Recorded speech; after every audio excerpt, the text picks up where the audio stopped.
बच्चों last class में हम लोगों ने एसिडिटी से related JEE main, JEE advance और नीट के क्वेश्चन देखे थे। आज हम लोग लेक्चर 3 देख रहे हैं एसिडिटी का, जिसमें हम लोग समझेंगे ऑर्थो इफेक्ट को।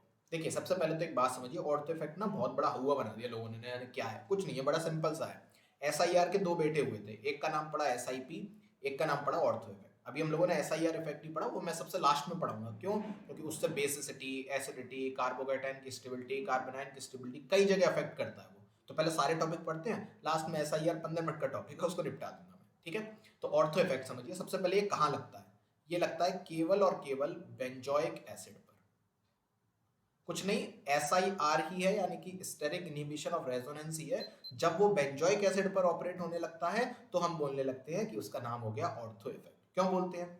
ऐसा बोला जाता है कि जब भी बेंजोइक एसिड की ऑर्थो पोजीशन पर कोई एक ग्रुप आकर लग जाए तो वो ग्रुप क्या करता है? एसिडिटी को इंक्रीज कर देता है। वो क्या करता है? एसिडिटी को इंक्रीज कर देता है। ठीक है, एसिडिटी इंक्रीज होने से क्या होता है? कुछ नहीं, बस एसिडिटी इंक्रीज होती है, इतना ही है। ठीक है, अच्छा अब कैसे करता है? अब वो पहले वो समझाता हूँ, फिर उसके बाद ये समझाऊंगा ये कौन कौन से ग्रुप हो सकते हैं। देखो, जैसे अगर ये जी ग्रुप बहुत बड़ा है तो ये क्या करेगा? ये जी ग्रुप अगर बहुत बड़ा है तो ये सी डब्ल्यू एच ग्रुप के साथ क्या करने लगेगा? Steric repulsion. बोलो भाई, अगर ये स्टेरिक रिपल्शन करेगा तो उसकी वजह से क्या होगा? ये सी डब्ल्यू एच को, अच्छा ये सी डब्ल्यू एच जो है वो इस बेंजीन रिंग के साथ रेजोनेंस कर रहा है ना, ध्यान से देखना, इंपॉर्टेंट चीज है। यहां पर ये रेजोनेंस चल रहा है। लेट सपोज ये एसिड बन गया, यहाँ पर O माइनस बना, तो कायदे में एक रेजोनेंस तो ये था, है ना, और दूसरा रेजोनेंस एक ये भी तो आ रहा था। बहुत माइन्यूट माना जाता है इसका इफेक्ट, है ना, रेजोनेंस को इतना कंसीडर नहीं करते, पर ठीक है, फिर भी था तो सही। ठीक है, अगर ये रेजोनेंस हल्का फुल्का भी था तो ये हल्का फुल्का तो इस रेजोनेंस को कम कर रहा था ना, जो O माइनस की तरफ से आ रहा था। और अगर ये हल्का फुल्का इस रेजोनेंस को कम कर रहा था तो मैं बोल सकता हूं कि यहाँ पर कुछ एक प्रकार का क्रॉस कॉन्जुगेशन चल रहा था। बोलो, ठीक है। अगर मान लो ये जो ग्रुप है जी, इसने आकर इस सी डब्ल्यू एच के प्लेन को चेंज कर दिया, यानी कि घुमा दिया इसके प्लेन को, तो उसकी वजह से क्या होगा? ये वाला जो कॉन्जुगेशन है ये बिल्कुल खत्म सही हो जाएगा, लगभग लगभग। और अगर ये कॉन्जुगेशन लगभग लगभग खत्म ही हो जाएगा तो ये वाला कॉन्जुगेशन बहुत अच्छा होगा। और अगर ये कॉन्जुगेशन बहुत अच्छा होगा तो आप देखिए, दो बड़े बड़े लोगों के पास नेगेटिव है, एक बार इस ऑक्सीजन के पास और एक घूमकर फिर से जा रहा है इस ऑक्सीजन के पास। तो इसका मतलब दोनों इक्विवेलेंट रेजोनेटिंग स्ट्रक्चर बन रहे हैं और दोनों ही मोस्ट इलेक्ट्रोनेगेटिव एलिमेंट ही नेगेटिव को धारण कर रहे हैं, यानी कि negative is very very stable, जिसकी वजह से जी ग्रुप आने की वजह से जो बेंजोइक एसिड है वो क्या हो गया? बहुत ज्यादा एसिडिक। क्यों? क्योंकि उसका जो कॉन्जुगेट बेस है वो बहुत ज्यादा स्टेबल है। ठीक है, पहली बात तो ये कि क्यों हुआ? Due to steric repulsion, COH का प्लेन बदल गया। COH के प्लेन बदलने की वजह से O का जो रेजोनेंस है O के साथ वो बहुत अच्छा हो गया, क्योंकि बेंजीन से जो क्रॉस कॉन्जुगेशन आ रहा था वो खत्म हो गया। इसलिए बेंजोइक एसिड के जो कॉन्जुगेट बेस बने वो बहुत स्टेबल बने। इसलिए लोगों ने कहा ortho substituted benzoic acid is more acidic than others. पहली बात, ठीक है। अब ये जी ग्रुप कौन कौन से होंगे? अब यहां पर बहुत बड़ा लफड़ा होता है, इसको समझो जरा। सबसे पहले तो जी ग्रुप सेकंड पीरियड के नहीं होने चाहिए, जैसे OH नहीं होना चाहिए, NH2 नहीं होना चाहिए, इनके साथ नहीं ऑब्जर्व होता, है ना। फ्लोरीन नहीं होना चाहिए, इनके साथ आपका जो ऑर्थो इफेक्ट है वो ऑब्जर्व नहीं होता। जी क्या होना चाहिए? थर्ड पीरियड के एलिमेंट या उससे ऑनवर्ड, थर्ड पीरियड या उससे ऑनवर्ड, पहली चीज तो ये। दूसरी बात, G can be any organic group, G कोई ऑर्गेनिक ग्रुप हो सकता है, जैसे मिथाइल, है ना, इथाइल, एटसेट्रा। क्लियर? ठीक है। और जैसे और भी जैसे कई सारे हो सकते हैं, COOH हो सकता है ना, ऑर्गेनिक एसिड है। और जैसे फॉर एग्जांपल OR में हल्का सा होता है, वेरी लेस, पर होता है, very less ortho effect OR में लग जाता है। ठीक है, अच्छा अब समझो जरा, ये वाली बात होगी। ठीक है, अब क्वेश्चन पर लगाते हैं और उससे समझते हैं। जैसे फॉर एग्जांपल मैंने आपको ये वाला ग्रुप दिया, ठीक है। अच्छा, जितने मैंने ग्रुप बताए ना, ये OH, NH2F, बस इन तीन पे नहीं लगेगा, बाकी सब पे लगाना है। NO2 पे लगाना, NR2 पे लगाना, NH3 प्लस पे लगाना, सब पे लगाना, खूब अच्छे से लगाना, कोई टेंशन नहीं है। चलो इधर आओ, सबसे पहले इसमें देखते हैं। तो पहले तो आपको ये देखा, ये ऑर्थो सब्सटीट्यूटेड बेंजोइक एसिड है। कुछ मत सोचो, सीधे बोल दो फर्स्ट इज मोर एसिडिक, कुछ नहीं सोचना, फर्स्ट इज मोर एसिडिक, इतना ठीक है? ठीक है। अब इन दोनों में सोचो, तो ये लगा रहा है माइनस आई, ये लगा रहा है माइनस आर और माइनस आई दोनों, माइनस आर डोमिनेट करेगा, ज्यादा खींचेगा, ये कम खींचेगा, ये ज्यादा खींचेगा, तो ज्यादा कॉन्जुगेट बेस को स्टेबल करेगा, ज्यादा कॉन्जुगेट बेस को स्टेबल करेगा तो ये ज्यादा एसिडिक होगा। तो फर्स्ट, थर्ड और फिर सेकंड, ये हो गया एसिडिटी का ऑर्डर। पहला क्वेश्चन ठीक। चलिए अब दूसरा देखिए जरा। अगर लेट सपोज मैं इसी की जगह, ध्यान से देखना, दूसरा क्वेश्चन अब मैं दे रहा हूं, NO2 की जगह मैं हर जगह क्या कर दे रहा हूं, CH3। सेकंड क्वेश्चन आ गया मेरा, NO2 की जगह हर जगह क्या कर दे रहा हूं, CH3।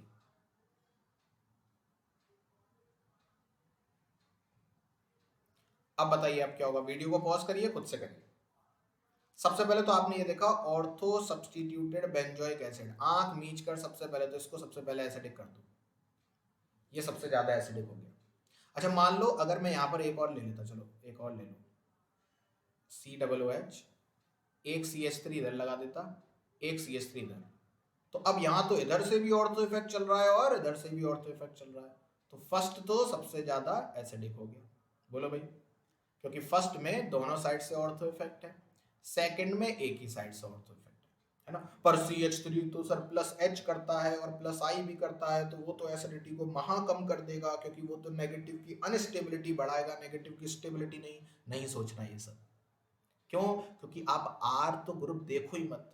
क्यों ना देखें R ग्रुप या H ग्रुप? क्योंकि बेटा R और H तो अब ऑपरेट ही नहीं हो रहा ना, वो तो प्लेन से बाहर चला गया, ठीक है ना। और इंडक्टिव बहुत ही वीक इफेक्ट होता है, 3 कार्बन के बाद क्या ही लगेगा, वो बकवास इफेक्ट है, ठीक है ना। तो ऑर्थो इफेक्ट डोमिनेट कर जाता है किसके ऊपर, इंडक्टिव पर। तो फर्स्ट में 2 जगह से ऑर्थो, सेकंड में 1 जगह से ऑर्थो। अब यहां सोचिए, यहां लग रहा है प्लस आई, यहां लग रहा है प्लस एच और प्लस आई, प्लस आई से कम देगा, प्लस एच से ज्यादा देगा, COOH को चाहिए कम देने वाला, क्योंकि हम एसिडिटी चेक कर रहे हैं, तो ये सबसे ज्यादा एसिडिक, फिर ये।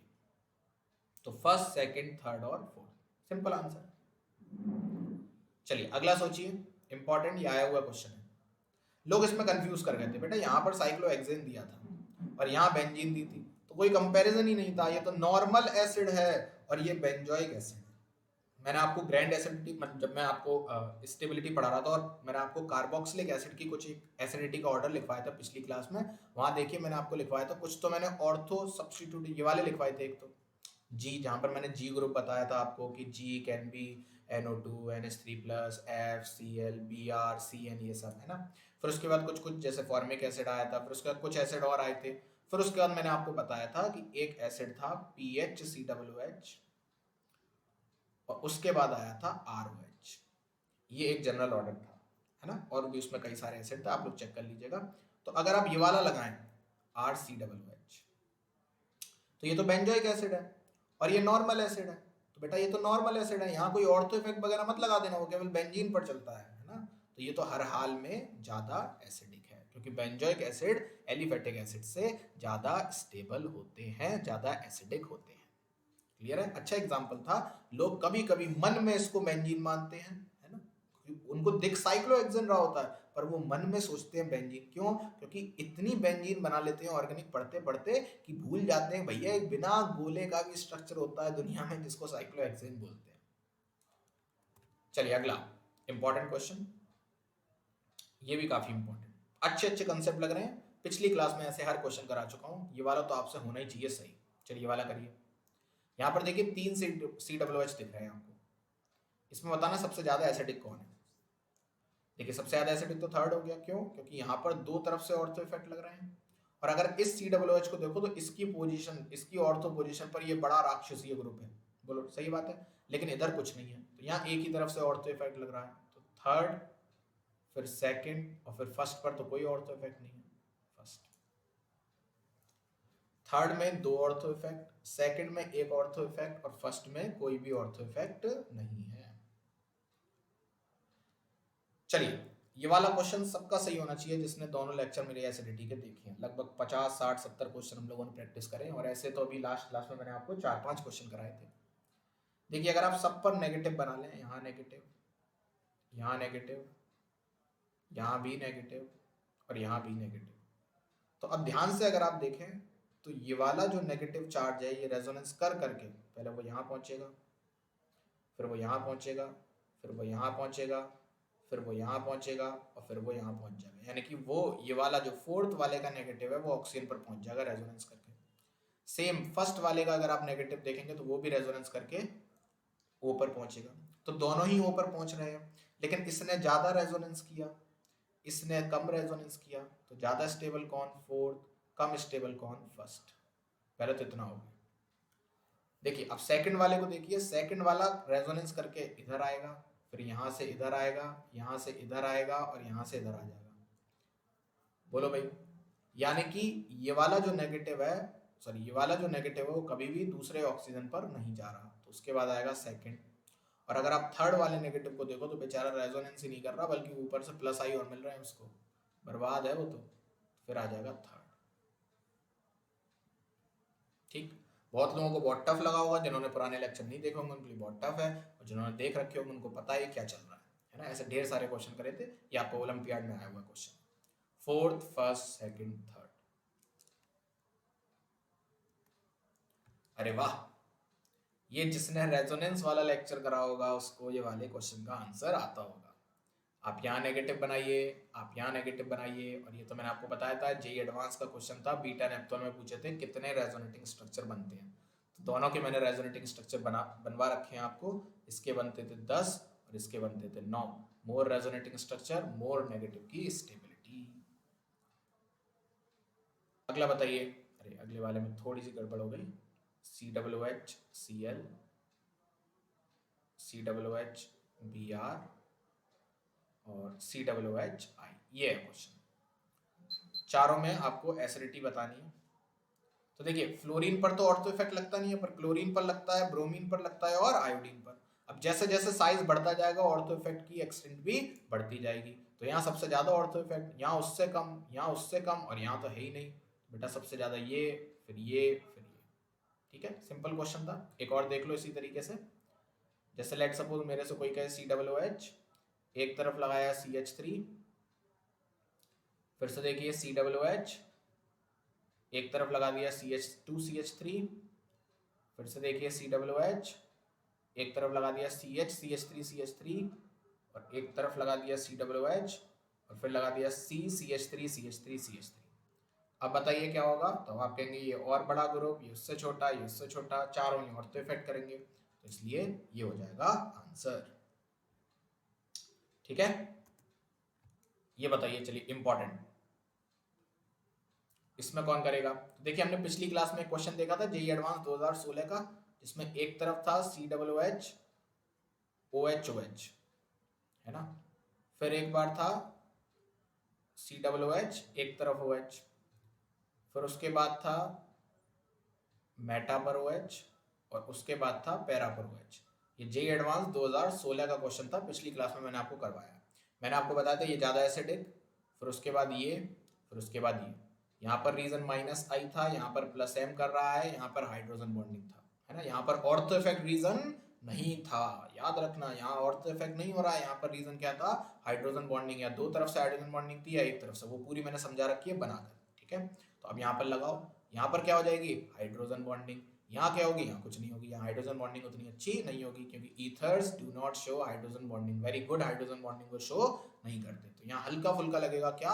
Ortho effect. लेकिन हाइड्रोजन बॉन्डिंग अच्छा इफेक्ट है, तो ये यहाँ पर डोमिनेट करेगा। ये एक अच्छा क्वेश्चन था, यहाँ लोग कंफ्यूज हो जाते हैं कि ऑर्थो इफेक्ट को डोमिनेट कराऊं या हाइड्रोजन बॉन्डिंग को। तो हाइड्रोजन बॉन्डिंग हमेशा ही स्टेबल कर रहा है, अच्छी चीज है। वो तो जल्दी नेगेटिव लाने की कोशिश कर रहा है। यहाँ तो नेगेटिव आने के बाद स्टेबिलिटी चेक करी, यहाँ तो नेगेटिव आने से पहले ही हाइड्रोजन बॉन्डिंग हल्की हल्की होने लगी थी, तो हाइड्रोजन जल्दी और गया बल्कि। ठीक है ना, तो ये यहाँ पर रीजन है हाइड्रोजन बॉन्डिंग। हाइड्रोजन बॉन्डिंग की वजह से ortho hydroxy benzoic acid are more acidic than ortho methoxy benzoic acid. Clear? चलिए, बाकी हमने खूब सारे ढेर सारे एसिडिटी के क्वेश्चन कर लिए, तो आज मेन टारगेट एसिडिटी के क्वेश्चन कराना नहीं, ये तो कुछ रह गए थे अच्छे लेवल के क्वेश्चन, तो वो मैंने आपको करवा दिए। एज आई प्रॉमिस, मैंने आपसे कहा था एक ग्रैंड एसिडिटी ऑर्डर में आपको लिखवाऊंगा, तो इसको लिख लीजिए। हमने ग्रैंड कार्बोकैटायन की स्टेबिलिटी का ऑर्डर देखा था, ग्रैंड कार्बेनाइन की स्टेबिलिटी का ऑर्डर देखा था, अब ग्रैंड एसिडिटी ऑर्डर देख रहे हैं। इसको देख लीजिए, ग्रैंड बेसिसिटी भी रहती है, वो भी लिखवाऊंगा मैं आपको, है ना। तो इसको जल्दी से लिख लीजिए, ये बहुत सिंपल सा आपका एक ऑर्डर है, इसको याद रखना। जहाँ आपके बड़े बड़े एसिड आप कंपेयर नहीं कर पाओगे वहाँ ये काम आएगा। जैसे देखिए सबसे पहले सल्फोनिक एसिड है, उसके बाद ये मैंने आपको बताया था पिक्रिक एसिड है।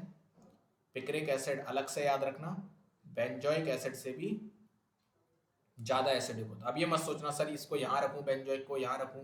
अब हर एसिड रखने की जरूरत नहीं है आपको, कॉमन सेंस से पता लगता है कि ये ज्यादा है, बस आप वही आएंगे आपके एग्जाम में जो स्टेबल में है, जिनको आप कंपेयर नहीं कर सकते या फिर जो कंपेयर कर सकते।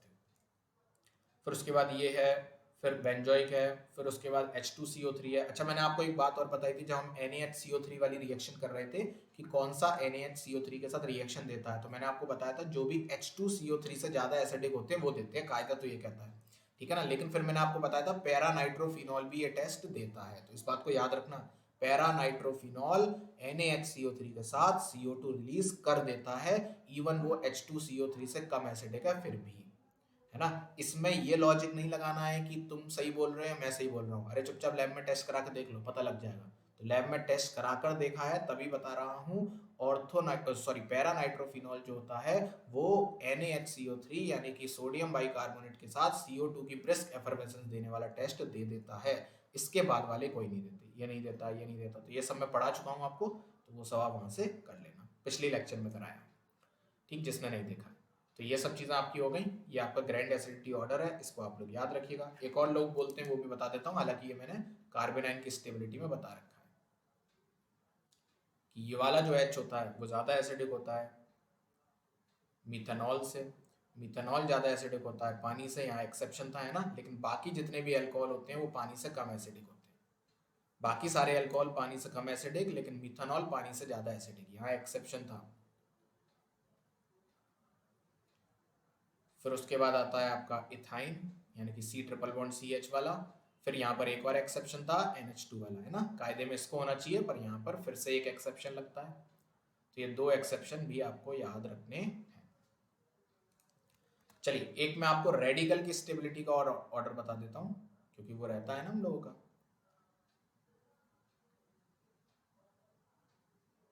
स्टेबिलिटी ऑफ रेडिकल कुछ नहीं है, बड़ा ही सिंपल है। अगर 3 फिनाइल रिंग आ जाती हैं तो जो रेडिकल है वो ज़्यादा स्टेबल होगा,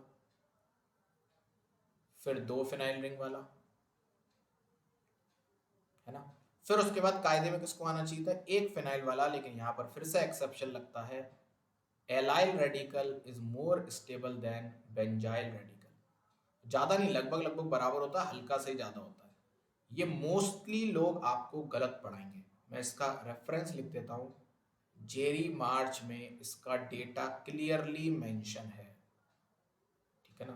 और आकाश के पैकेज में भी ये सही दे रखा है, मतलब इकलौता मैंने कोचिंग का एक पैकेज देखा आकाश का जिसमें ये सही है ऑर्डर, बाकी हर पैकेज में ये चीज़ गलत दे रखी है, हर कोचिंग के पैकेज में, और हर टीचर इसको गलत पढ़ाता है, ठीक है ना। जिस दिन भी ये जेई में आया तेल का मचाएगा ये।